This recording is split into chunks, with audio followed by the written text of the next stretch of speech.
Hey guys, today I'm going to tell you how to send money to PayPal from Payoneer, and this is actually very simple. At first you're going to head over and log into your PayPal account. After that you're going to choose on link a card or bank, that option.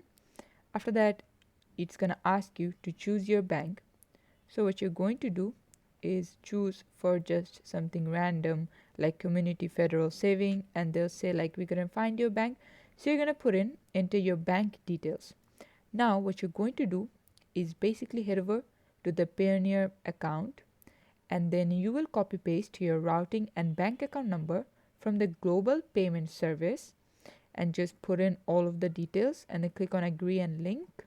What you're going to do is, if you can't find it, then you can see that in Payoneer under global payment service and usually under USD you can see the bank name, routing, account number, account type, and you can put all of this information.